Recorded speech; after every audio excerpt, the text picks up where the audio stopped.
Good morning, everybody. Thank you for joining us today, Wednesday, March 3rd, for our next installment of our restaurant series. Today with us, we have Mr. Chris Tripoli. I hope that everybody is doing well today. And with that, I'm going to let him kick it off. Go ahead, Chris. Well, thank you. Thank you. And welcome everyone to our next in a series of Restaurant Reality. Today, we're going to be dwelling on post-COVID future of service, how the impact of staff today and staff training is going to impact the future, how consumer habits that may have recently been changing are going to impact the future of service. So thanks again for joining. Please remember, if there's a comment that I made that you would like to revisit, we'll make sure that there's some time at the end. Or if there's something that I say that blinks a light bulb, creates a question, no need to fret. Please type it in the chat room. We'll get to it before I leave. So some of you may have seen the topical news. Numbers have been out for restaurants. Over the last couple of weeks, we've all been reviewing how the numbers for the end of 2020 look. They were dismal, of course, as expected. Our poor industry took a hit bigger than we were estimating, thanks to the COVID pandemic and the restricted dining and the consumer habits changing and overall retail spending fears. Restaurants were down $245 billion in the year 2020. Over 115,000 independently owned restaurants have closed coast to coast. What does that mean for Texas? Well, Texas numbers read like this. I think it was an $18 billion loss in the state of Texas, with 11,000 restaurants in total closed. Something that I found interesting was that even the beginning of this year started out, of course, slower than we would have liked. 81% of restaurants surveyed posted less revenue in January 2021 than they did January 2020. But here's some silver lining. Thanks to the restaurant community for rallying, 84% of restaurants, when asked in a survey, said yes to the fact that during COVID, they were able to rally their troops, put staff together, and do some type of a charitable donation or community program to help those in need. That's one of the positive things that I think came out. And that's also a really good bonding, I think, exercise for staff when people can rally around a purpose. So thanks for for those of you who did that. Let me tell you two other things that I think we learned in this last year of COVID, that the public has learned, that is going to impact how you operate in 2021 and the future of service. We've brought in some enlightenment, I like to call it, to the consumer's mind. Too many customers, in my opinion, have long thought that restaurant business is basically just what it is they see and what they participate in. In other words, every Friday, if they go down the street to their favorite neighborhood bar, they meet friends, they get to know the owner, they share a pizza. That's how they see the restaurant industry. They see it as that small owner that you know, and that's kind of cool from a bonding perspective and certainly from a regular business perspective. But now comes COVID, and they started hearing the news, and they started reading government reports, and they started thinking that, wait a second, the food industry, when you total it up, creates a dramatic effect on the overall national economy. No one knew, I think, before COVID, that the food service industry is the second largest employer nationwide. Hundreds of billions of dollars are created when all these small restaurants are counted together as an industry. It's an extremely large industry. It employs millions of people.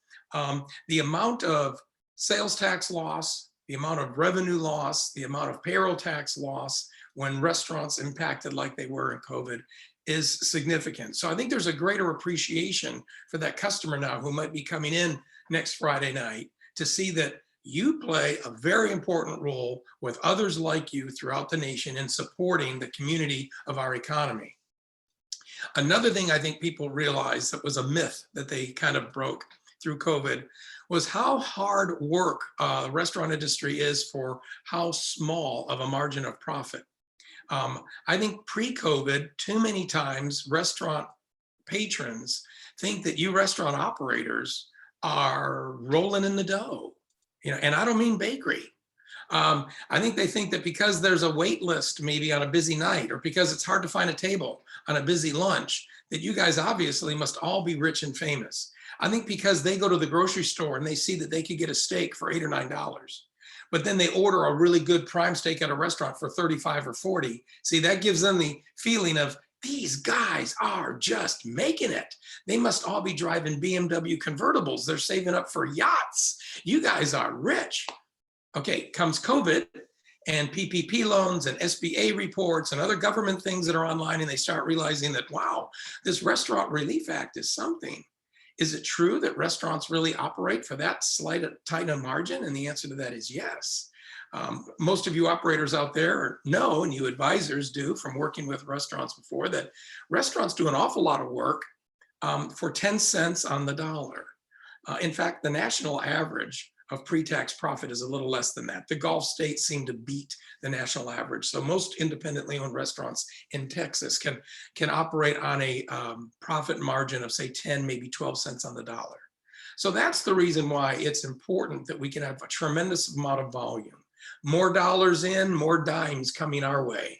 And it takes a lot of dimes to add up to an awful lot of money to save for building up retained earnings, planning growth, et cetera. So I think those are two good things that have come out of this, is that the guests are more educated now. And I believe that that's going to turn into greater guest appreciation for the work restaurants do and the impact restaurants have on the community and on the national economy. Another thing that we learned through COVID, and this dramatically impacts the future of service, is how much convenience became important. Convenience dining went up over 2020, even though sales went down, overall revenue hurt. A lot of restaurants closed, a lot of employees furloughed. One area of restaurants increased. Now, was anything having to do with convenience? So curbside pickup, tremendous increase. Drive-through, all fast food drive-throughs. Restaurants were recording anywhere from 7 to 17% increase in sales last year. Third-party delivery up. For a couple of reasons, I think this occurred. One, it showed that the fiber of our country, our society, dines out. It's what we do. It's part of our character. It's a habit. In other words, it's not a luxury. It isn't something like, oh boy, maybe I can go out once in a while.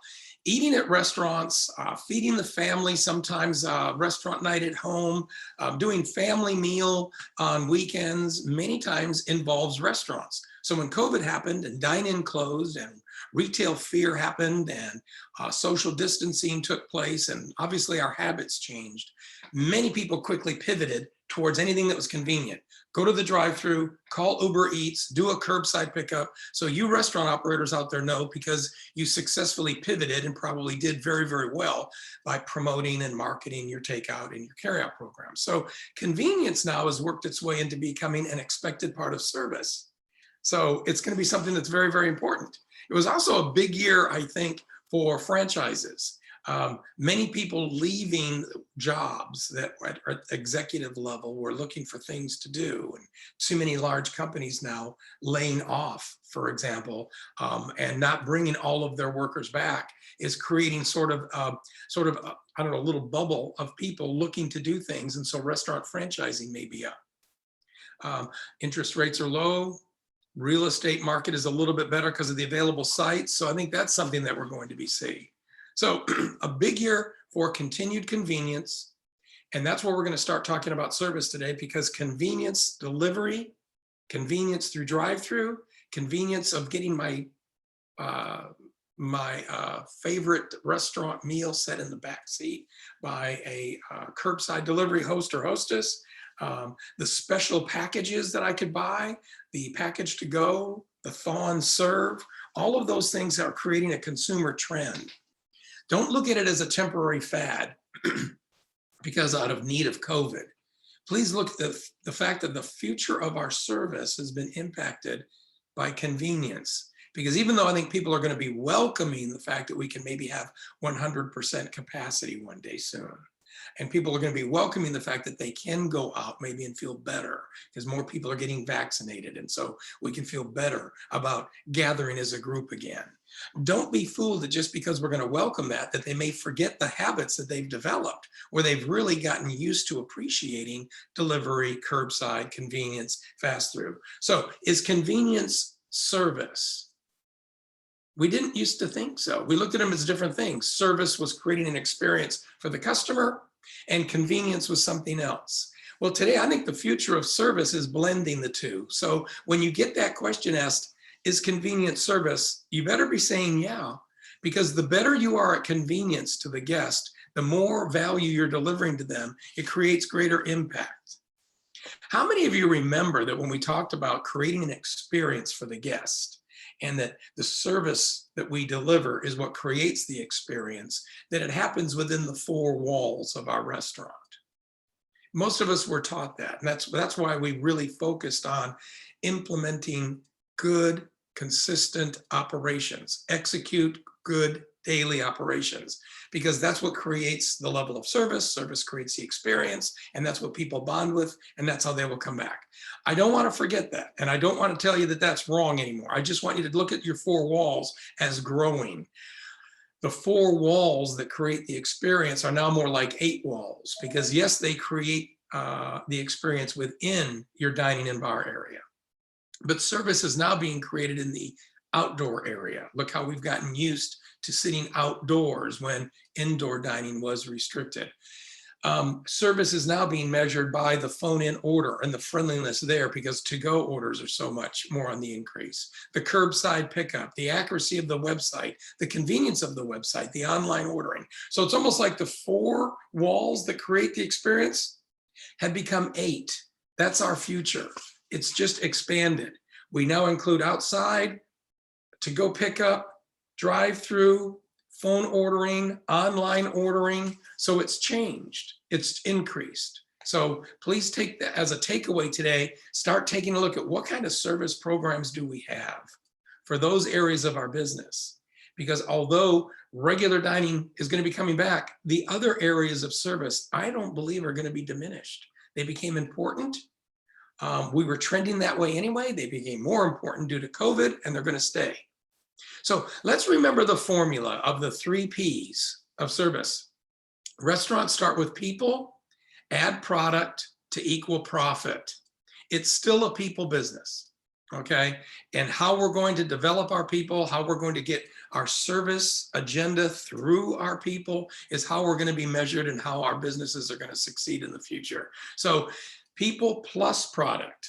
Because how many times have you been faced with an issue where you believe in your product and you're getting complimented on your product, but you're still having trouble with either ticket times or guest satisfaction, or you're still having trouble building revenue? And it's because you're a place with good food, but maybe you're having a service model failure. So it's people plus product. It's just the execution that's changing. That's all. The future of service, still a people business. It's just how we execute it now has to go from the inside dining room techniques to include all of the types of service that we have. A very important thing for service in 2021 is going to be this formula. The return of customer, ROC, equals your ROI. The return of customer is what equals your return on investment. We want to make money on that investment in our restaurant. It's going to be measured by how well we get our return of customer.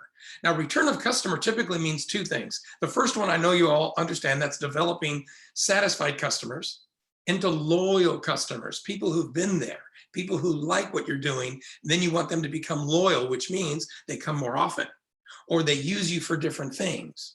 A lunch customer becomes a dinner customer. A dinner customer starts coming on weekend brunch. Or a weekend brunch customer now books you for a private party. See what I'm saying? So that's how satisfied customers become loyal companies. They sort of become your walking, talking marketing department, because they spend more when they're here, they bring people with them, and they start using you in different ways. All 3 things, by the way, that if you add that up, increase revenue, right?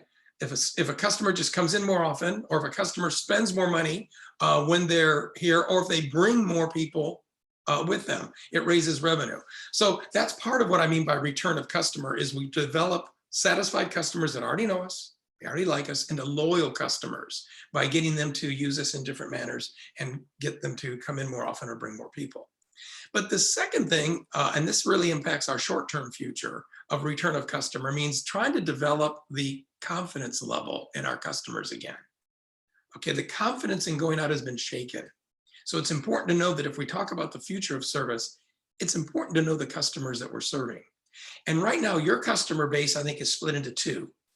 Okay, we've got our active guest, and those are the people that are already been kind of coming out. They have created an interest in going out sooner than others. They've adjusted to the social distancing months ago. They wear their mask. They like to go out. They still want to meet with their friends. They still go to friends' homes, and they still go to restaurants. It's your active guest. They're careful, but they're more active. However, about half of the market is still stuck into what we would call, for lack of a better term, the hesitant guest. And the hesitant guest is a customer that likes you. They're just not really ready. Their confidence has been shaken. They've had friends or family involved in COVID rehab, and they are interested in restaurants, but they've kind of gotten used to the safety of getting things packaged and delivered. They like restaurants, but they've gotten used to the convenience of online ordering and getting it put in the backseat of my car, contactless payment, online ordering, not in the restaurant. So we've got to get them to return. We want them to keep that, that habit of ordering to go from us. Certainly, we would like them to keep that behavior of online ordering, but we do want them to come back. So the return of the customer and how we get that is going to be the biggest measure of the return of our investment.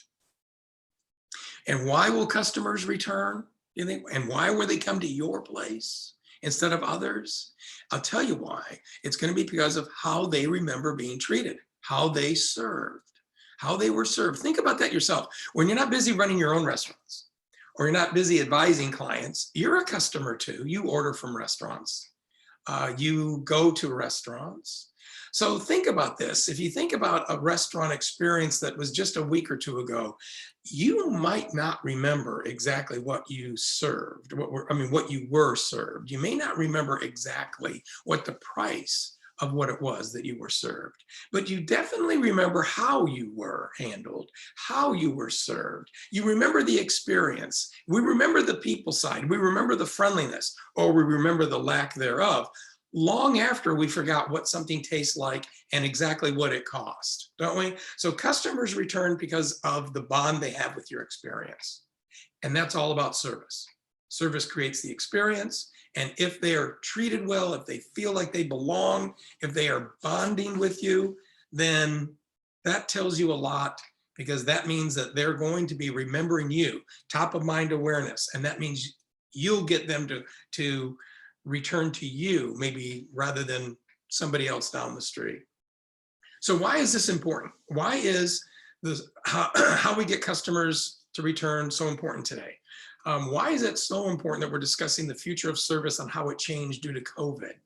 Well, a couple reasons. It's because that inside dining has taken a break, and a lot of servers have been either furloughed, or a lot of restaurants have had lower seating capacity. And now we're hopefully going to get full again. We may need to be retraining staff. We may need to be rehiring new people.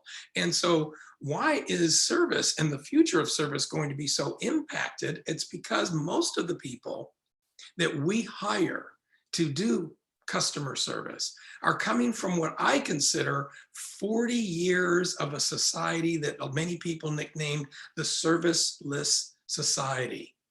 We don't see, and the employees that you're going to hire haven't really seen the type of eyeball to eyeball, day-to-day personal service in their regular daily business that, say, generations before us have seen. I'll give you a few examples. How do we do banking today? Banking is probably an industry that has dramatically changed the way they serve. However, some of us, and I know I'm showing my age, go back to the day when bank service wasn't you do it all. And it wasn't that we marketed it as a convenience.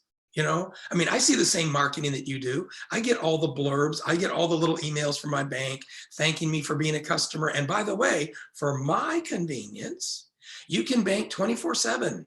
Make a deposit, take a picture of the check, ATM this, debit that, online banking, auto pay. If you can't sleep at night, get up and apply for a credit card. You can renew a loan online. You're doing it all yourself. So where's the service in that? But because of really good marketing and because of that word convenience, now becoming service, we believe that, hey, this is great. It's anytime, it's immediate. The fact remains, I still pay a bank fee every month and I'm doing all the work. So banking has really changed things. I remember the day when we actually used those neighborhood banks. How many times do you actually go to the bank personally to do business? But that used to be what it was long ago. People received their paychecks. They didn't necessarily just get them auto deposited. They actually got a paycheck. People went to the bank. We got in line. There were these things behind the counter that looked like humans. They were called tellers. And we had conversation and they got to know us. And people asked about the wives and the kids. There were contests involved. Banks had marketing, open a new account, get a toaster. I don't know. It made sense back then. Maybe you didn't need the toaster, but you liked the attention. We enjoyed the service, eyeball to eyeball, please, thank you. It was part of the daily activity. Now, I'm not really sure why they build those banks. I don't know anybody that actually goes into a bank. We have easier, quicker ways of doing it ourselves, making deposits, ordering things, paying online, etc. So banks are teaching people by day-to-day activity of handling money how convenience is more important and person-to-person service is really kind of extinct. And why is that important? Well, you're going to hire that person. And then you want that person to become a tremendous server. Okay, what about something else that's just an easy day-to-day activity, like where we go to get gasoline? Everybody knows where we get gasoline today. It's on every corner. They're called convenience stores. We pull in, they always have cute names too. The Tiger Mart, the In and Out, the Fast and This or whatever. And they've got branded gas and they've got cool little videos that play on the pump and you pay and you pump and you leave. You do it yourself. We're paying more now than we used to. We're doing the work ourselves, but we love it because why? There's cute names, there's great marketing and the buzzword convenience. If you really did want any person-to-person contact, you'd have to park your car and go in to pay. And what an experience that is. How many people really do that? I mean, just for grins, you go in, you'll have to walk through all the powdered donuts and other bologna that you don't really need. Then you get to the counter and you do your payment, okay? And then you talk to a person who basically only needs to master 2 basic sentences. Thank you, next. Thank you, next. That's the warm, inviting service that we get when we go to purchase gasoline today. But for those of you, and again, I'm showing my age, that remember a society that had service. We remember every day going to what used to be called the service station. It wasn't a convenience store. It was on every corner. You pulled in, you drove over a little rope, it made noise, and out came somebody. You thought, whoa, somebody's coming out. He says hello, checks the oil, checks the air, in the pressure in the tires while they're pumping the gas. You have up a conversation. Sometimes it was marketing to show appreciation, like Wednesday was double gift stamp day, or Thursday, if you fill up, you get a glass. I remember collecting steak knives for my first apartment by going to the Shell gas station close to my place on Thursdays, because that was the gimmick. So you could actually get gas, you could get glasses, you could get beach towels, steak knives. But the idea was, as part of your everyday being, you had engagement, person to person, please and thank you, somebody waiting on you. Okay, that doesn't happen anymore there. And then of course, we can't talk about the change in service without touching on the airlines. I know they're too easy to beat up on. But how is air travel today compared to before? You know, when you used to travel, you remember you used to call somebody and they would describe the flight and they would handle the booking, and you would actually have to go in and see somebody and they thanked you for traveling and gave you a boarding pass, and you checked your bags. Yes, I know, plural. S, bags, all one price, all included. And then you would get on the plane. Somebody would call you by name, thank you, show you to your seat. You got a blanket, you got a pillow. The seats were wider, there was more leg room, and we actually paid less. Then comes the fun part. Okay, the plane leaves. The TVs that used to fall from the ceiling. You remember that? And we always wanted to play a game to see what movie we're going to watch or what TV channel is going to be on. And then comes the food. It was never good, but it was partly included, and it was kind of humorous. Don't you remember that, when you would get the sandwich of the day and you would wonder, is it ham? Is it turkey? How could you tell? Anyway, it was all included, and we had person to person, eyeball to eyeball, please and thank you environment of service. So today now, of course, we don't do any of that. We don't need anybody. We go online, we get our ticket, it's in our handheld, we walk in, we show, we go through security, no please, no thank you. If we want to check a bag, then comes the special time where we get to feel special, because if you use the right credit card, or if you have the right points, your first bag is free. Isn't that cool? I'm special. Oh, I'm so sorry, you're not. You had to pay. My first bag's free. Okay, what's the big deal? They all used to be free. It was all part of the service. You paid and you used to check the bag. Now it's a big game. So we do all the carry-on. The seats are smaller, but it's okay though, because you could do some preferred seating if you want to pay extra. So you know what that is, don't you? Preferred seating are the seats with the legroom that we used to get. That's what preferred seating is today. So as I get older, as I get bigger, the seats get smaller and travel is more uncomfortable. Unless, of course, I want to pay for the preferred seating, which I remember doing once, and I got the exit row. And I thought, this used to be called the exit row. Oh, no, no, no, sir. This is now called preferred seating, $79. So where did the service go? We do more ourselves. We can watch anything we want to watch while we're on there, but that's because they took the TVs away, and we bring our own laptops. We bring our own handheld. So for our convenience, we can book anytime, day and night. For our convenience, we don't need to see people because we have our boarding pass in our handheld. For our convenience, we can carry on and load our own bags, which is code for saying, if you give them to me, I charge you more. For our convenience, we can select preferred seating, which used to be the room we used to get. See what I mean? Covered up with marketing, say the word convenience, we're all like sheep being led, and we buy into it. So now convenience is getting into the restaurant business. It started that way, technology brought it that way, third-party delivery was bringing it that way, and then COVID came along like gasoline on a fire and exploded it, and boom. So convenience is service, and we have to manage accordingly. Airplanes taught us that. Convenience stores taught us that. Banking taught us that. And then my favorite, where I draw the line, maybe you all kind of go for it, but I just can't get into it, is the convenience now of the self-serve checkout at your grocery store. I'm sorry, I just can't get into that. Now, I know that there's really convenient ways of getting groceries. I mean, I love that. If you can't go out, you can order, you can have them delivered. I see people, how popular it is to go to the Walmart, the H-E-B park, people deliver because you did the curbside loading. I get it.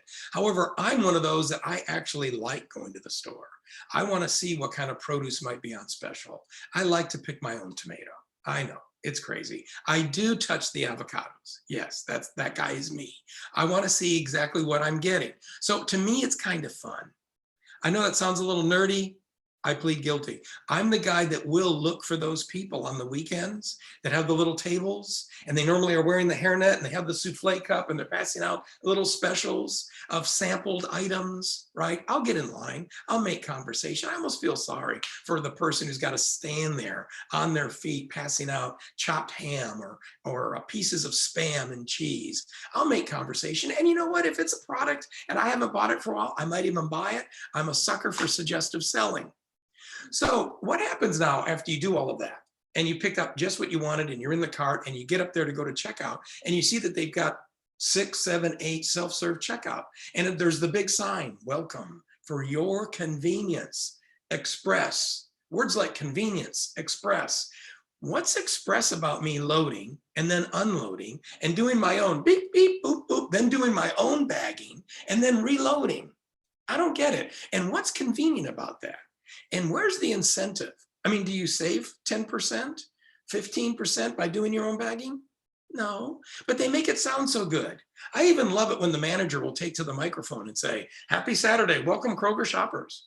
For your convenience, we have self-serve checkout lanes open 1, 2, 3, 4, 5, and 6. Really? Sounds like false marketing, bad advertising to me. I would love to at least have them be honest one Saturday and say, welcome Saturday, Kroger shoppers. To help me save $15 an hour on labor, I have 6 registers open with no cashiers. Please use them and help us save the money.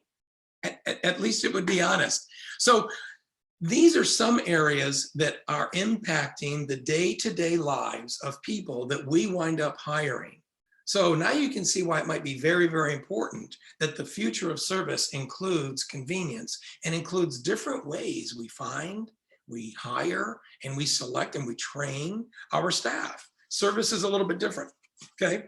So if the service standards that you have right now are satisfactory to you, if you feel like your steps of service are well written and well understood, and if you feel like you execute in the dining room high standards of greeting, customer appreciation at the table, thanking, suggestive selling, guest presentation, ticket presentation, thank you. If those things are working really well, then my challenge to you is to ask you to take those same principles and test yourself now into how well is that experience getting through for a phone-in order? How well is that experience making impact if someone ordered online and got a carside pickup? What are we doing to get our level of service known in those means?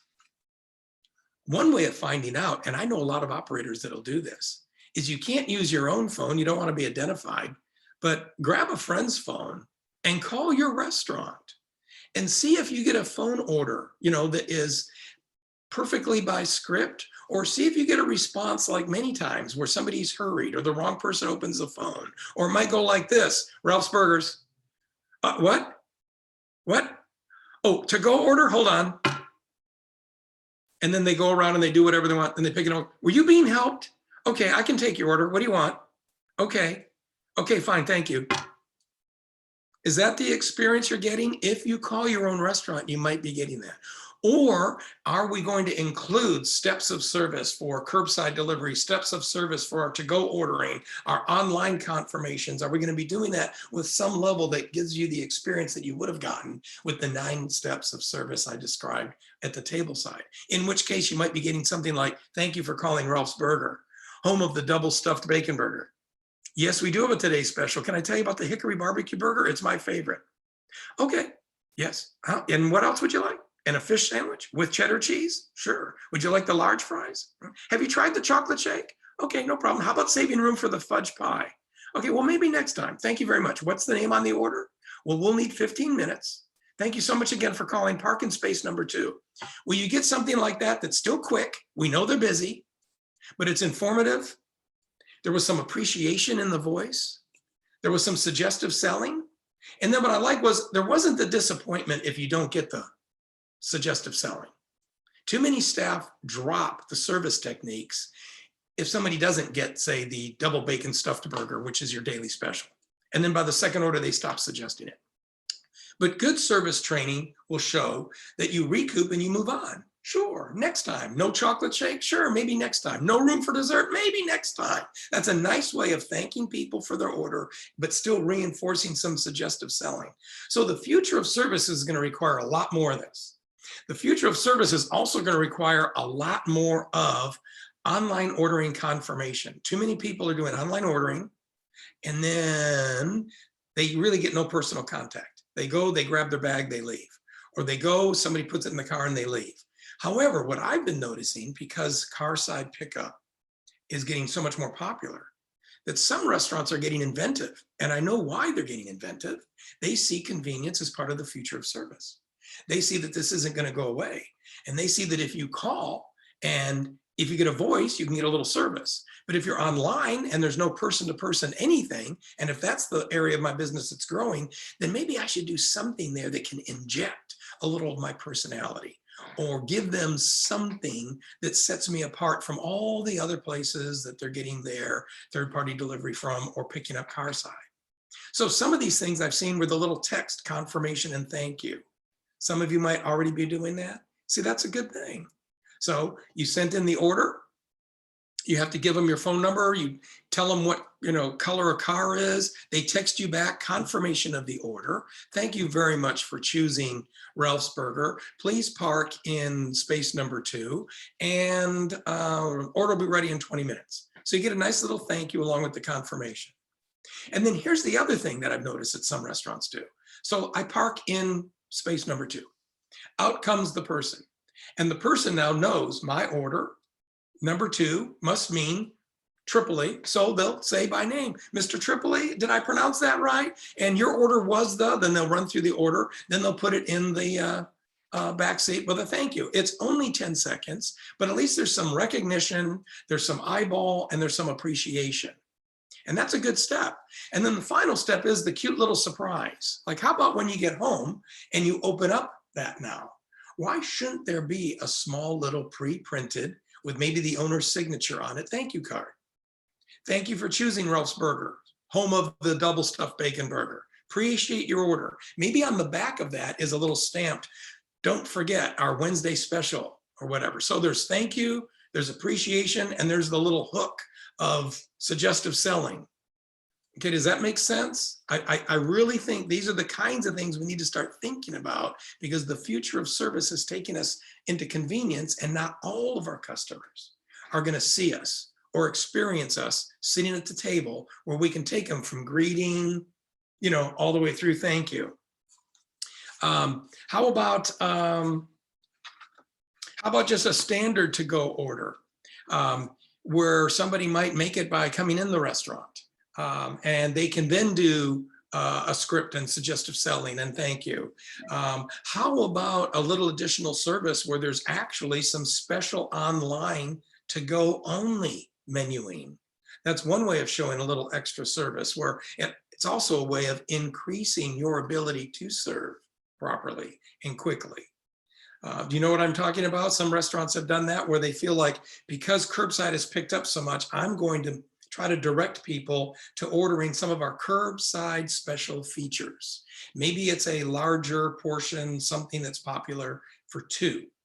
By doing that, they get more people to order that item. Maybe it makes it a little easier on the kitchen because of prep, pre-portioning, ticket timing, because more people are going to be ordering that and maybe less of other items. And we want them to order that because we prepped up enough. We made it our feature. Maybe it's got a better profit margin, or maybe by making it a larger portion for two, we're charging a higher price. So whether it's one people eating it or whether it's really two people eating it, when it gets ordered, it's higher revenue.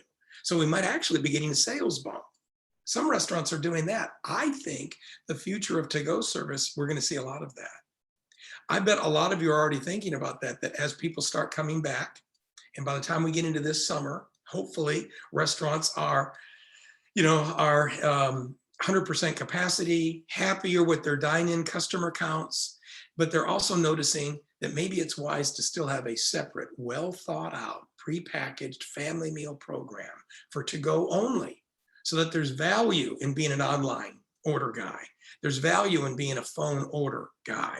And it also makes it easier on the kitchen because it's fewer items and we're directing them towards our future, our features, our best price items. That's a key element once we agree that the future of service is really going to be broader. And those 4 walls that create the experience are now more like 8 walls. And they include to-go and our phone in and our online ordering and our outside dining. So we have to find little ways of making that. I think the little ways of good packaging, good featuring, good thank yous, good ways of confirmation. And how about the next day thank you? I got one of those. I didn't answer the phone. I know the restaurant has my phone number because, you give it to them when you order, or they send you a text to confirm your order. So isn't this interesting? When the next day the phone rang and I looked at my cell, didn't recognize the number, it rolled into voicemail. So later in the day when I check my voicemail, you're getting all the usual voicemails from this guy, and then all of a sudden there's a voice you don't recognize. And it's a nice thank you. Mr. Tripoli, I hope I got that name pronounced right. We noticed that you dined at Ralph Burgers yesterday. I'm just calling to say thanks so much. We know you've got choices out there. We appreciate that you chose us. We hope that everything met your satisfaction. Oh, and by the way, my name's Claudia. The next time you place an order, ask for me. I'd be happy to handle any special requests you have. Bingo. Look at that. Thank you. Little show of appreciation. Name, little bit of personal bonding. And then the hook, the next time. Suggestive selling. I'm already setting you up for the next time. By the way, thank you for the order yesterday. I'm so-and-so, and I'd be happy to handle any special requests you have the next time you might want to place an order. So see how smart that was? And here I am talking about it. It happened weeks ago. So once again, we don't necessarily remember exactly what we ordered. I can't tell you exactly what I spent when I picked up that order a few weeks ago, but here I am telling you about how I was handled. See, service creates the experience, experience creates a bond, and that's what you remember long after you forget the rest. So I really do think that that's going to be important. So how do we impact this into training?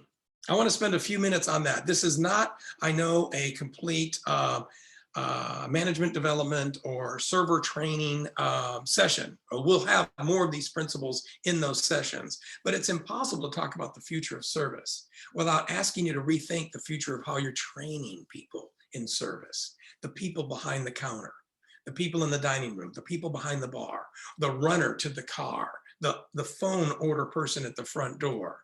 It used to be, and maybe some of you are still doing this, that the way we set up training for service anyway, was typically we would take whoever we hired and put them with the longest tenured person, right? The worker that's been there the longest typically knows where everything is. They know the most. Maybe they're working more full time. Maybe they're also one of the higher producers, right? So that's why you get Ruby the bartender. So go work behind Ruby because she's been here forever. She knows where everything is. Customers love her. And when Ruby gives me the thumbs up, then I know you're ready for your own shift, right? That's typically how we do it. So there's a lot of follow, watch, and we expect that to result in learning. Now, there might be some written materials. You've got to read a handbook. You might even have to take a menu test. We do want our bartenders or our host staff or our phone order people or our floor staff to definitely know how to describe the menu and pass a test. So that's kind of how we used to do it. I'm not so sure that that's what's working best now. Working what's best now typically means find people who train best.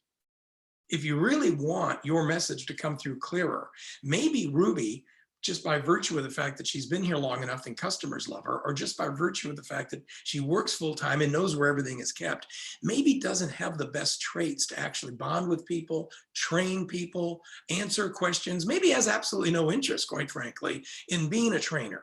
So you might get the training like, okay, let me show you, bingo, bingo, bingo. Here's what we do here. I'm going to have you do my checkout, and then I'm going to have you this and have you that. So you might get a hurried training because they are a good worker. They may be a very good seller, but that doesn't necessarily mean that they're a very good teacher. And what we want are teachers. So first thing I want you to do is train your trainers. You might find that by getting a small group of people, even if they haven't been there the longest, or even if they haven't worked the most full-time schedule, that they're the people that just simply enjoy training. They're the people that excelled at your manual. There's the people that are raising their hands in your meetings and they've got the suggestions. It's important for them to have impact on others. So train your trainers, select a training team. It may be the longest tenured person. It may not be. The second thing you want to do is realize that the way we implement training has to be engaging. The way people learn now has to embody all senses, if that makes sense. The way people learn now is if we have an opportunity to read, but we also have an opportunity to write. We have an opportunity to listen because you're telling me, but then you turn it around and I've got to recite and do mock service. So I'm talking, listening, talking, reading, writing, tasting. We have to engage all senses if we really expect a high level of retention. So the best service training is one that will create that, where you come up with a schedule of we're going to read and then you're going to recite, then you're going to listen and then you're going to do. Then we're going to have menu test. It's not a menu test, it's menu taste. And then we're going to have you do some reciting and some suggestive selling, and then follow up with some writing, handbook and testing. And a lot of this now is done digitally. We just went through that with a small restaurant where they realized that, people are enjoying training when they can have a small video that is welcoming, where the owners are actually videoing themselves, explaining the purpose of the restaurant, not just what you're going to be doing while you're here, but why it's important and what we stand for and what kind of quality levels we expect and why we want such a service level and why we do what we do. So you can have a welcoming way of going through your employee manual if it's done by video. The mission, the purpose, the reasons why, they come through much more clearly, much more believable if somebody is there doing the talking. Now, this is something that I know used to be pretty expensive. And so only large companies, high volume restaurants, chains had really good video training. But like everything else with technology, guys, every few years things seem to increase, quality seems to get better, things get smaller, things get faster. They also get less expensive. So I've seen people doing kitchen training, for example, just with a really good iPhone set up or a little a little tripod where they're able to do some food presentations, explanation, and plate presentation. And it seems to have much more response. It's also easier to back up and replay than it is to read something, sign off, and never see it again. So I've done the same thing with service tips, where you've got people that are doing mock service at a table. And why not do how you want the greeting? And why not have it taped? Why not do how you would like your phone script to be and have it taped? And so these kinds of things help. They can do the listening that way. They can do the visual that way. And then of course you can turn it around to them. They can do the demonstration that way. So video programming is getting a little bit more popular. And the reason for that is because it's easier to do and it's getting a little more expensive, a little less expensive. The results of a good future in service are measured by the 3 C's. If you're going to be implementing a really good service program, what's going to happen is that you're going to start by clarity. You're going to make sure that everybody feels like they understand. Every job position should be well understood. So I don't mean that just is a written job description and you looked at it once.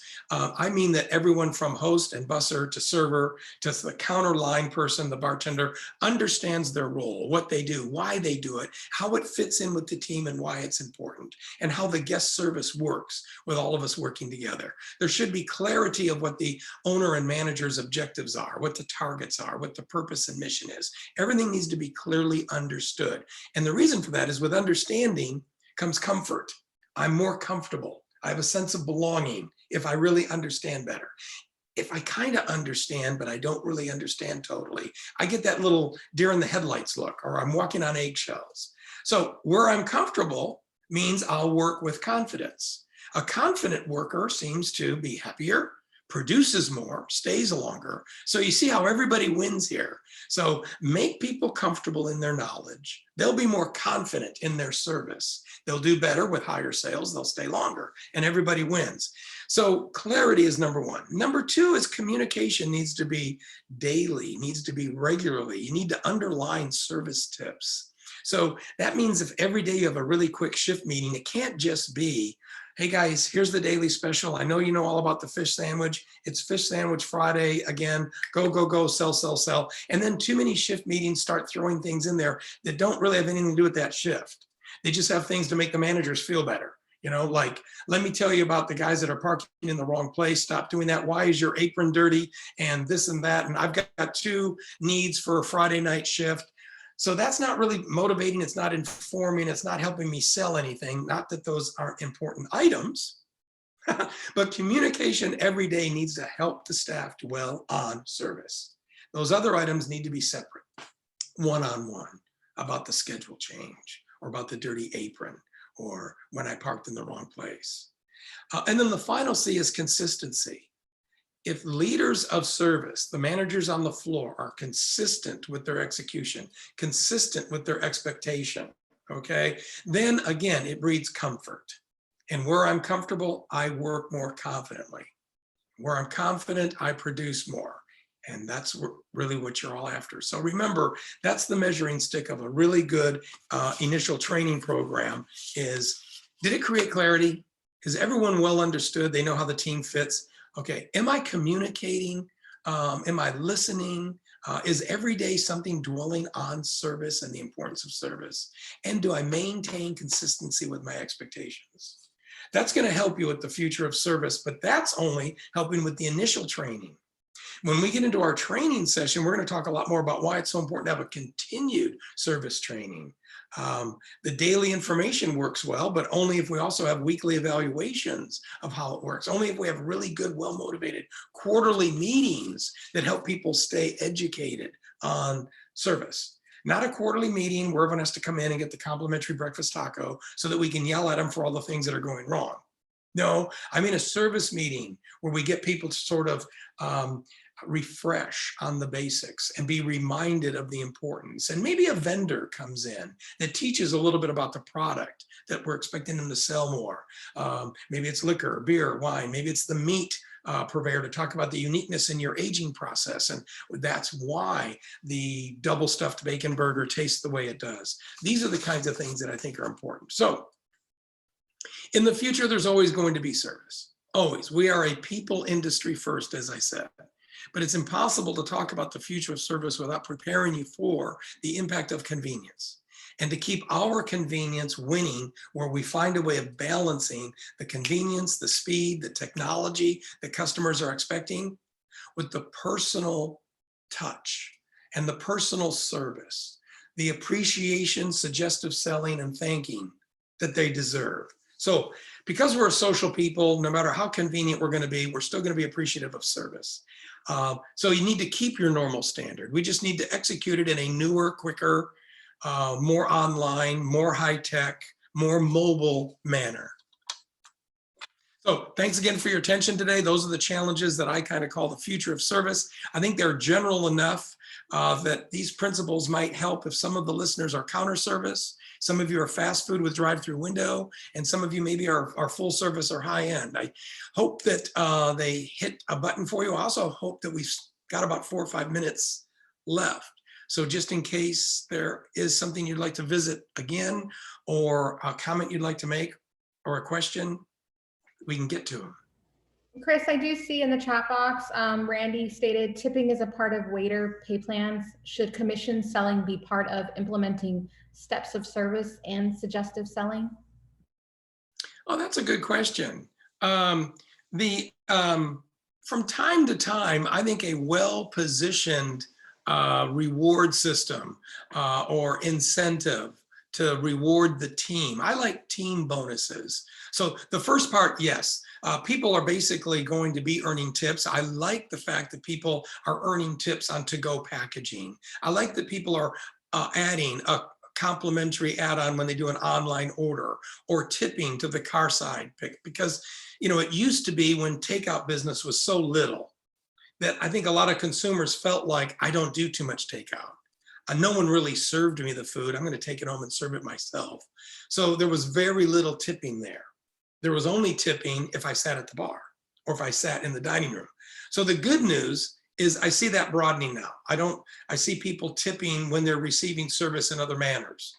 The phone in, the car side, the online pickup, the third-party delivery guys getting tips. So yes, service to me should equate with receiving tips. Now, should there be some type of a commission? I don't know if it works, if it's on an ongoing basis. That just becomes sort of an expectation.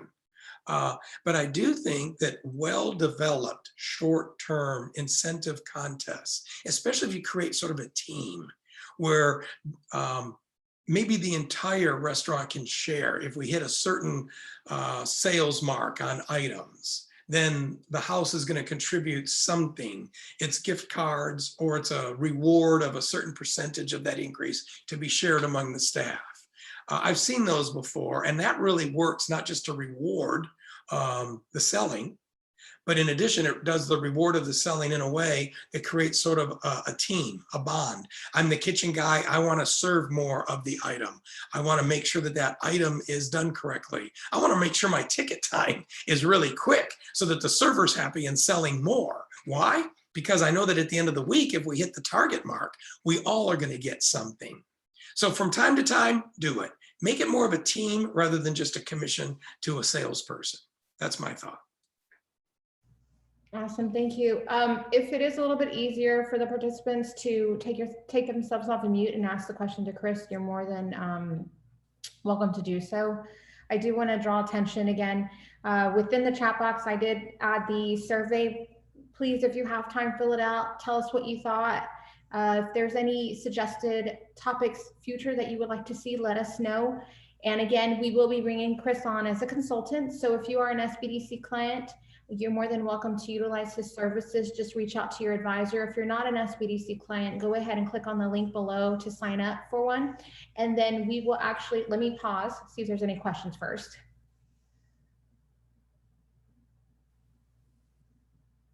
Okay, so we will be having the next workshop with Chris on Wednesday, same time. I've dropped the workshop link below. You're more than welcome to register for that as well. After this, I will be sending out just a follow-up email with the link to the next workshop.